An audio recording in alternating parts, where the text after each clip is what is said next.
Well, welcome back to the main topic, and it's my pleasure to welcome Chip Honeycutt of the Crosman Corporation. Hey, Chip. How? Good to see you. Howdy. 1923 was your founding, so it survived the Great Depression, World War II. Just crazy to think how long Crosman has been around, and then Benjamin is now part of Crosman, and that company, I guess, has been around even longer, 1890s or so. That's correct. It's we have been around the block a few times.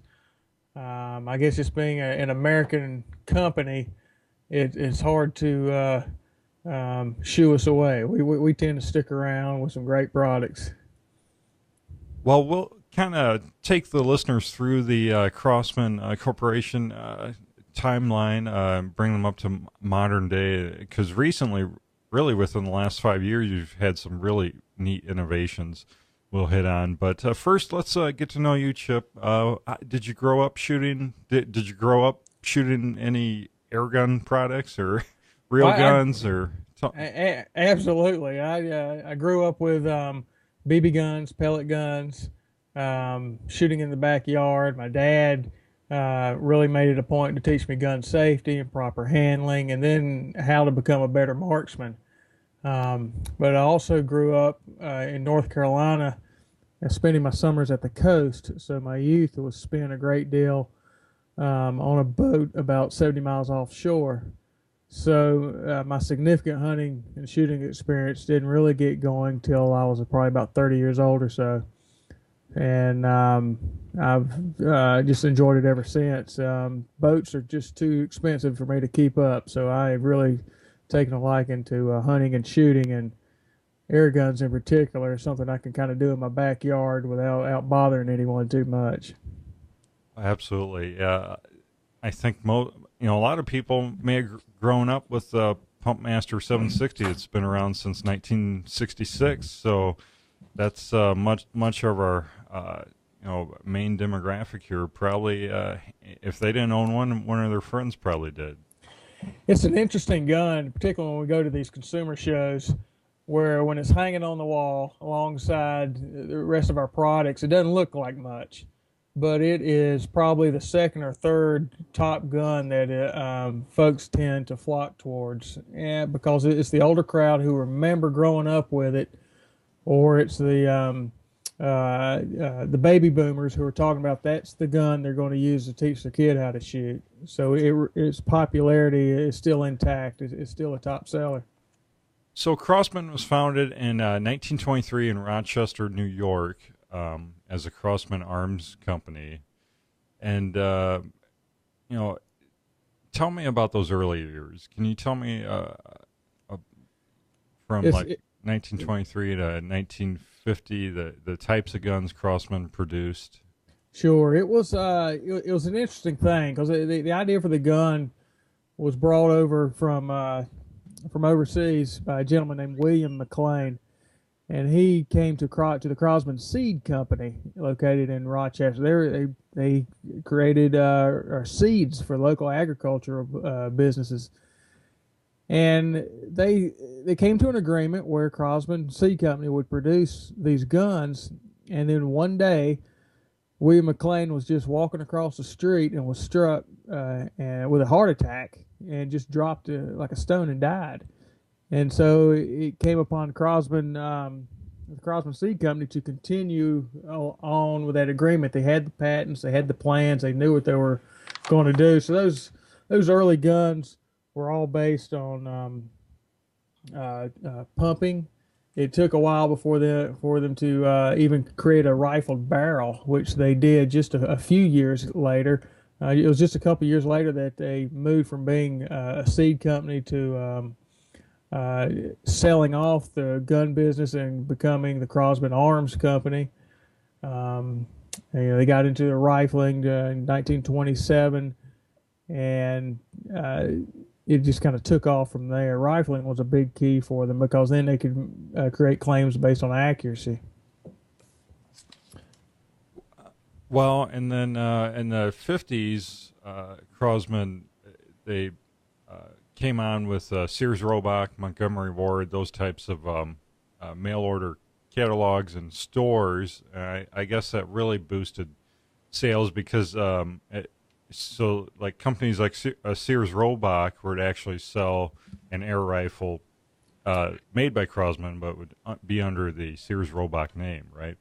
That's correct. In 1954, they came out with the CO2 cartridge we're all familiar with, the Powerlet, and that went into the Model 150, which was a single-shot CO2 powered pistol.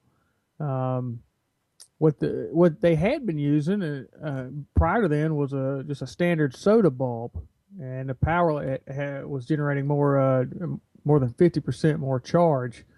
What, so now what's a soda bulb? You said like the soda gas goes into soda water. It was that gas pressure they were using. Okay. And when they converted over to the CO2 Powerlet, they could get a lot more pressure out of it. And it even it led to a relationship with the National Rifle Association the following year, where they were able to design a training tool based on a gun using that CO2 Powerlet. It was a bolt action, somewhat comparable to a 22 rimfire, and it even had a micrometer peep sight on it. And at the time, and even today, it was considered one of the finest air guns ever put into mass production. Well, very cool. And then jump ahead a few years. We already mentioned it, but in the 60s, 1966, introduced the Pumpmaster 760. It says here it sold for $27.95, and even today it's still produced at that price point. Is that correct? It sure is. It is just it stands on its own. It's such an incredible power plant that the 760, the design may have changed a little bit over the years. It's still the basic functional design. We've improved the valve a little bit in the recent year. The current M4177, which is the AR lookalike pump rifle, is based on that 760 power plant, and the MK177, which is a spinoff of the M417, is also based on that power plant. So, but it's still that 760. It has that traditional look and feel. People just keep being drawn to. So, over 14 million of them have been sold. It just blows me away. And that's still an estimate. It's I've heard numbers ranging from 13 to 17. It's definitely in that 14 to 15 million dollar range. It's just the numbers back in those days those records were a little bit sketchy, but it is far and away one of the most popular products we have, even for as simple as a gun as it is compared to everything else we have. And then in the 70s, Crosman was acquired by the Coleman Company. Now, is this a Coleman like camping supply company? One and the same. Okay. And we moved. It's 1971. We moved from Fairport, which is a suburb of Rochester, to our current manufacturing facility here in Bloomfield, New York, which is southeast of Rochester, probably about 20 minutes. And we're about just under 160,000 square foot space here. Well, let's talk about your manufacturing a little bit. So in the 70s, was everything manufactured right there in that facility? Everything. We had the CO2 powerlets, ammunition, our popular 1322 Medalist pistol, and the 177 American Classic pistols were made here. And going on to the model 2100, which is also still produced today. All right here. And while we have since moved some products offshore, today we're taking a look at all those products and seeing what we can bring back, and new products that we're rolling out. We're looking to building them in America first. Well, that's very cool. And then in the 70s, with merchants like Kmart and Walmart, they seem to really fuel Crosman's growth. That's where I first saw them, was in my local Walmart as a kid in the 80s. It's you can't avoid the mass merchants. They're everywhere, and it's if you're looking for a good deal, that's where to go. So you need to have a product there. Fortunately, our products are built with such value and at a price points that they're natural fits for those retailers. So it's almost a staple of those businesses, and we like visiting with them to find out what their customers are looking for.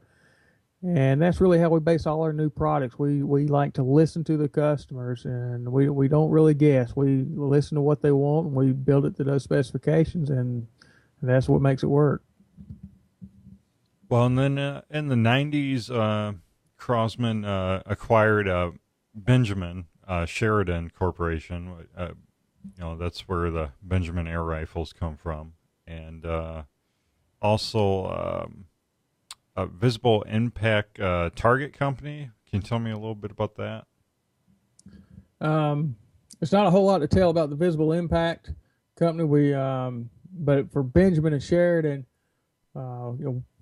let's see, the oldest Benjamin gun that we're still producing is the Benjamin 392 and the 397, and they've been around since around the early 90s.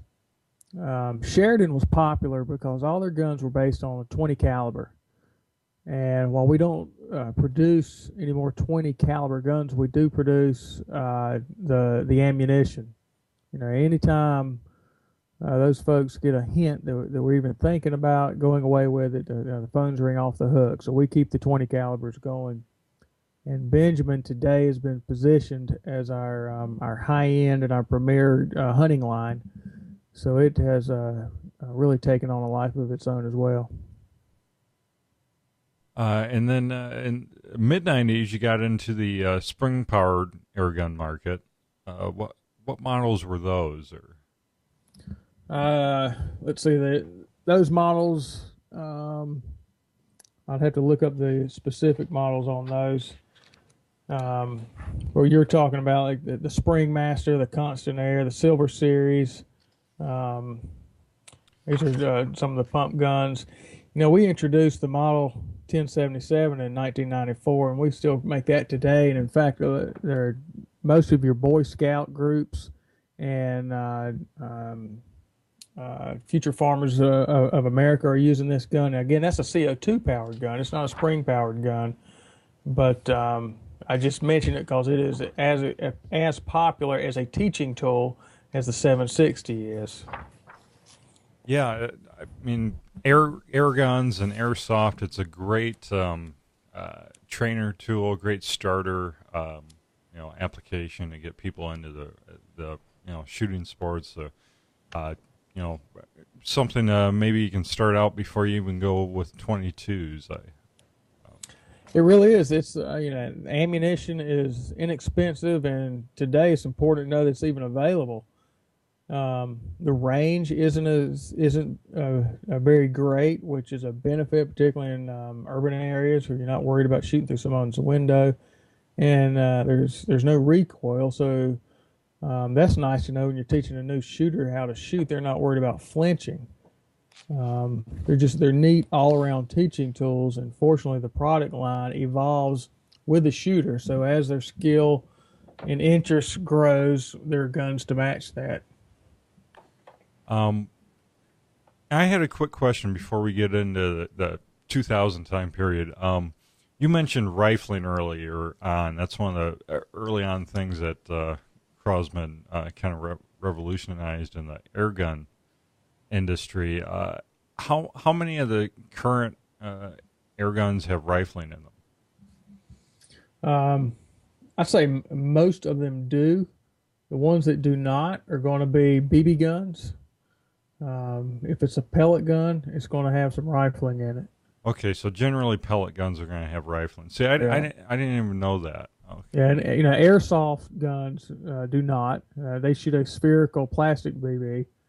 So yeah, generally speaking, your pellet guns are the ones that are rifled. Well, and then Crossman, well, actually in the early 2000s, you guys actually got into the paintball market. That's right.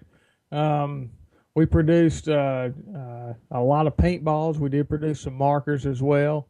But as we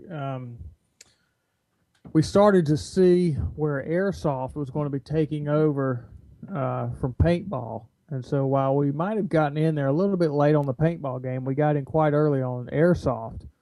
And we've really been able to take advantage of that. And so we've been positioned quite nicely in the airsoft market. We're pretty much out of paintball these days. We did have a professional paintball team we sponsored here in Rochester. And in fact, we have a field here in the rear of the factory that is surrounded by these telephone poles about every 15 feet, and we're always asked what's with the field surrounded by poles. Well, there used to be netting around that field, so these guys could come out here and practice and not shoot outside the practice area. And it was pretty neat. Still have some of their jerseys hanging in the lobby of the building. Well, it kind of seems that airsoft maybe kind of has overtaken paintball in some ways. It has. You've got, if you're familiar with paintball, it's a large gelatin-filled ball, and a paintball is a 6 millimeter plastic BB. So the advantage of having a smaller projectile, you can have a smaller barrel, and then create guns that are more realistic. Whereas paintball guns are large diameter tubes, and then they have the big bucket on top for holding your paintballs. So it's just a case of having a realistic gun to shoot with. Well, in recent years, you've actually just a few years ago came out with marking BBs for airsoft. Tell me about those. That's right. That was under our Game Face line. There were Verdict. That was the brand name Verdict marking BBs. It was a coated BB that when you shot someone, it would leave like a chalky dust on them. And we still sell those, but there's so much emphasis placed on an honor system that no one really saw the need for a marking BB. So there was a small group that enjoys them and uses them, but the majority tends to go towards your standard plastic seamless BB, which we still sell plenty of. Honor system. You haven't played with my friends. That's right. That's why we played paintball. That's right. No denying it. Well, so in 03, you guys developed a new air source, 88 gram disposable CO2 tank. That's right. I mentioned the 1077 earlier, and that gun is still sold based on the small Powerlet, the 12 gram. Well, the 88, we had an adapter made for that, where you could use this larger CO2 power source and get many more shots with. And that, because that gun shoots as fast as you can pull the trigger, there's a semi-auto. And when you shoot like that, you tend to use a little bit more CO2 than you would, I guess, with standard shooting. So that larger tank was real popular for that kind of shooting. But again, that was the only gun that we produced that was using that at the time. So we stopped producing that a couple of years ago. I think you need to bring it back and make some AR style that you could really use that power in an AR platform. I like to say that we don't comment on unannounced products, but we hear you. Well, that's good to hear. So let's talk about just in the last couple of years the Benjamin series, these new multi-shot and bolt action rifles that they even have adjustable triggers, and so these are pretty high grade rifles. They are about 4 4 years ago, we really turned the industry on its ear with the nitro piston power plant. You know, these break barrel rifles have been around a long, long time, but they were always based on a coiled steel spring. And if you've ever tried to cock one of those guns, I mean, you remember it just being really tough. And so, and they're really noisy, big twang, and the recoil was just something you just had to just deal with. And so it's hard to be accurate with that much recoil in those guns. So about 4 years ago, we introduced a nitro piston. It's a nitrogen-filled gas ram. And if you recall what those struts are on the trunk lid of your car, it's the same kind of gas ram we're talking about. And we call them gas springs. It's got a little bit more pressure. And the benefits of that is it's easier to cock the gun. It's a lot less quiet. And it doesn't have near the vibration of a coiled steel spring. So the result is you're more accurate. And we have, I guess the sincerest form of flattery is copying, and we have had quite a few of the competitors come out with their own gas springs, but we've been able to build nitro piston up as almost as a brand of it in and of itself that people are asking specifically for nitro piston, and we are now nearly our entire line is based on nitro piston, and so we're pretty proud of that. But Benjamin is not limited to that. You know, we followed up that with the first affordable pre-charged pneumatic air gun with the Discovery. Now, what exactly is pre-charged? What does that mean? Pre-charged pneumatic is exactly what it sounds like. It's pre-filled with air, and we call it PCP for short, for pre-charged pneumatic. And it looks like an over and under shotgun. There are two tubes laid on top of one another. The lower tube is an air reservoir, in our guns anyway. And there's an onboard air gauge so you can monitor your pressure. Now that Discovery gun comes in a 177 and a 22 caliber. It's got an onboard pressure gauge that you fill up to 2,000 psi. Now if you think, well, I can just do that with my pump I bought at the hardware store, well, those compressors usually air up to about 85 or maybe 125 psi. So we're talking about 2,000 psi. And because it's a single piece barrel, which is different from, say, a break barrel, it's a lot more accurate. And we were able to put that at a price point where now folks who may thought that PCPs were only attainable for $1,000 or more from overseas, could now get one in the States for $300. The year after, we followed that gun up with a Marauder, which included a shroud. So now you're talking about a gun that's suppressed from the factory, extremely quiet. We added a 25 caliber to the lineup that's capable of shooting, foxes and other predators. And it's incredibly popular and really reset the bar for pre-charged pneumatics in America. And it's so now Benjamin really is positioned as an industry leader in pre-charged pneumatics. PCP guns have been around since not just Lewis and Clark days, and everybody seems to have seen the video from the NRA about the gun they took on the Corps Discovery trip. But it's also been around since the Napoleonic Wars. So it's an old technology, and we're happy to bring it back in a gun that's affordable. And there's a lot more coming. So 25 caliber, that's pretty impressive. What kind of velocities do you get out of that? The first time I saw a 10 of 25 calibers, I thought I was opening up a can of peanuts. They're so big. But for example, 177 from a PCP, we're getting about 1,100 feet per second. The 22 at 1,000 feet per second, and a Marauder is shooting the 25 at 900 feet per second. And for a 25 caliber round measuring just under 28 grains, you're looking at about 50 foot-pounds of energy. And folks, the first thing they always tend to ask about is how fast does it shoot? What's the velocity? And that may have been important when you're talking about 177s, when you're target shooting, because it affects the trajectory. You don't have to lob it out there. You know, the flatter you can shoot, the more accurate you're going to be.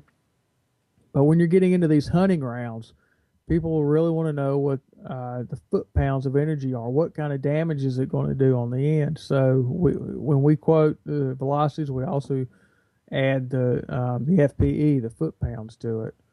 So 25, it is a big round. But just 2 years ago, we introduced a 357 caliber with the Benjamin Rogue, and Wow. and that we doesn't shoot pellets. We call them bullets. They're made for us by Nosler, and they're shaped like a bullet. They're not shaped like a traditional pellet. And it's the Rogue is pushing these air bullets up close to 800 feet per second, and you're talking about 200 foot-pounds. So now we're in the realm of white-tailed deer, big hogs. Arizona has approved 35 caliber and up for everything except elk. So you're talking Rocky Mountain sheep, mountain lions. It's a new day dawning, and Benjamin and Crosman has been at the forefront of this. So Nosler actually partnered with you guys to make this 357, and it's a ballistic tip. So if you've seen, for those watching or listening, the Nosler ballistic tip hunting rounds, does this look the same? It does. It is the same ballistic tip that you may be accustomed to using in their firearm rounds.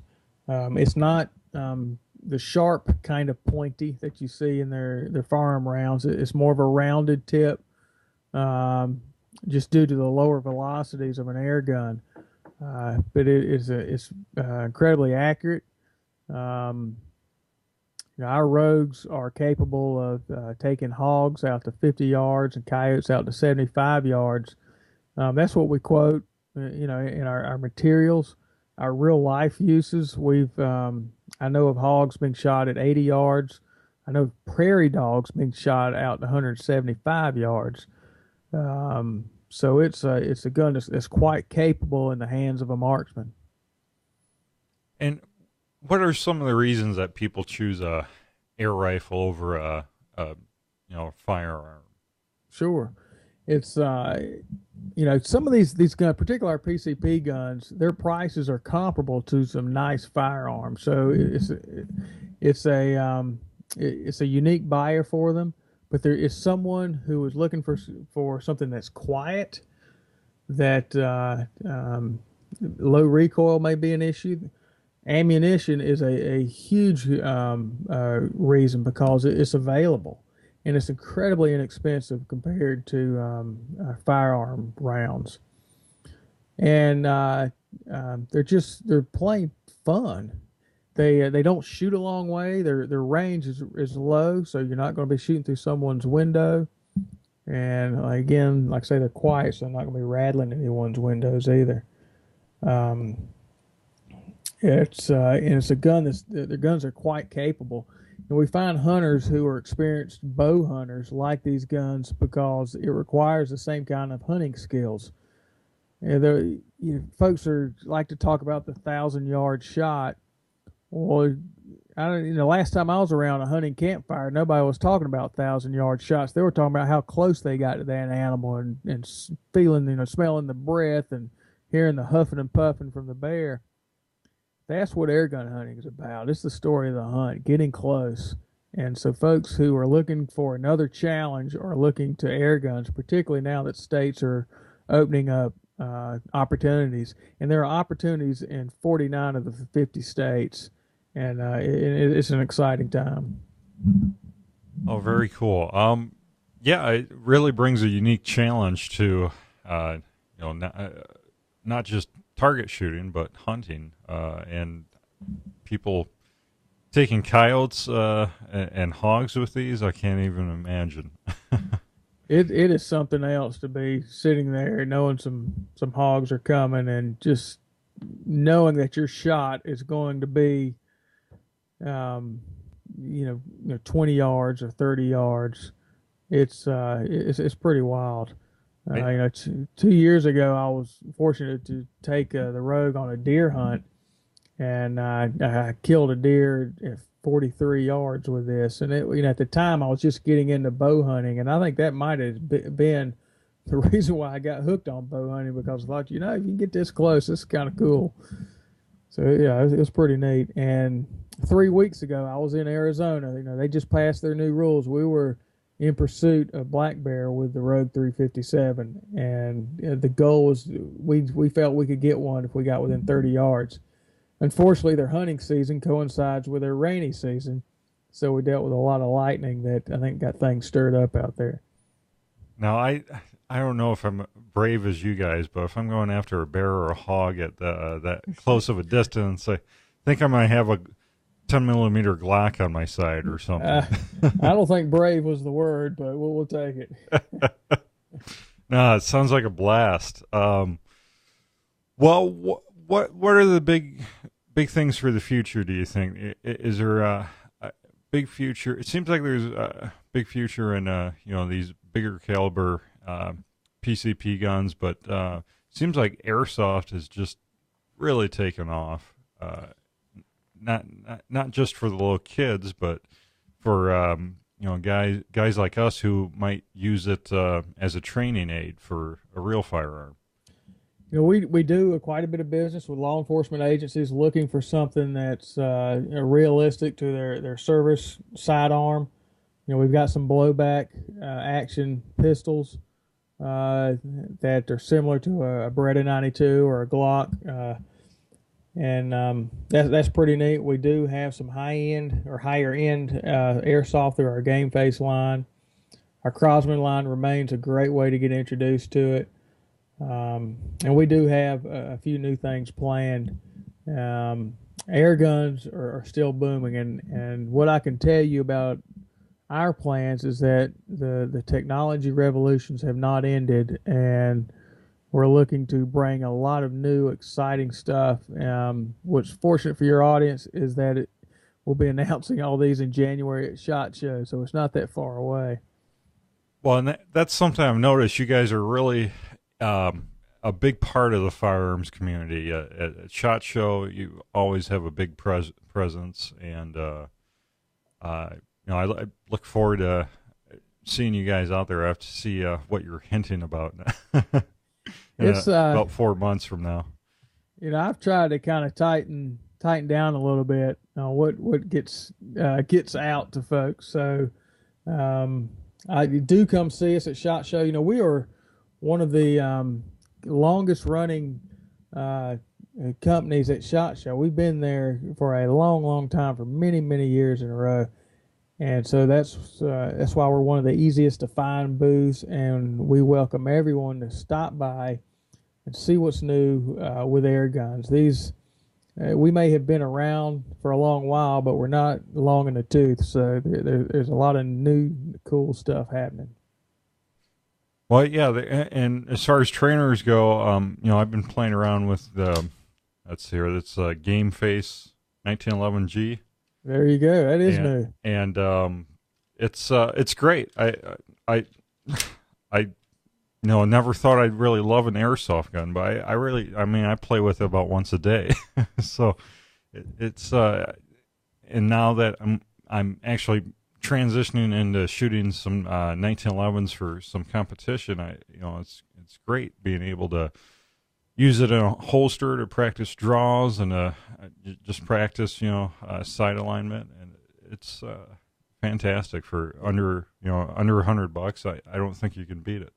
It is pretty neat. I had a buddy in Colorado who wanted an airsoft gun for his kid who was returning of age, and the kid kept talking about wanting an airsoft rifle. And anyway, I turned him on to something, and he called me back a couple of days later and asked him about getting more ammunition because he shot them all up for his kid to get his hands on it, trying to figure out how to use it. So, yeah, I can appreciate your joy of that gun. Yeah. It's they are trying to figure out how to use it. Yeah, exactly. That's right. Well, and I'm impressed. I also have some biodegradable pellets here. How long have those been out? They've been out for several years. There are places that require biodegradables. And we, like I say, we listen to the consumers and find out what they need, and that's a good example of it. We do have lead-free pellet ammunition. We've got some great ammunition called Power Shots available in 177 and 22 that they almost look like a sabot, but they've got a plastic skirt with an alloy tip on it, and they're incredibly fast and really hard hitting. So all this stuff can be found at Crosman.com if someone's looking for it, and from there you can find out where to find it at your local retailer as well. Well, you have quite the catalog of Airguns, Airsoft.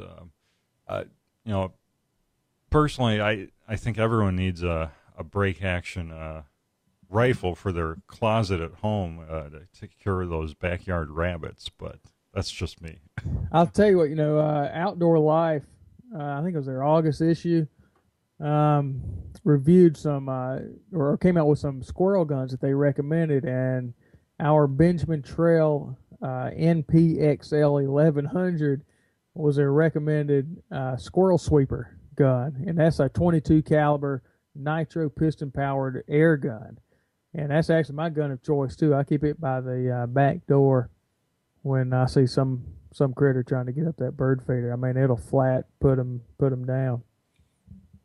Well, and yeah, airsoft and air guns, both of those, it really opens up to people living, like you kind of alluded to earlier, living in a more of an urban area. They can possibly, use those in the backyard and not have to, that's the biggest hindrance a lot of firearms owners have is to get out. You have to actually go to a range, to.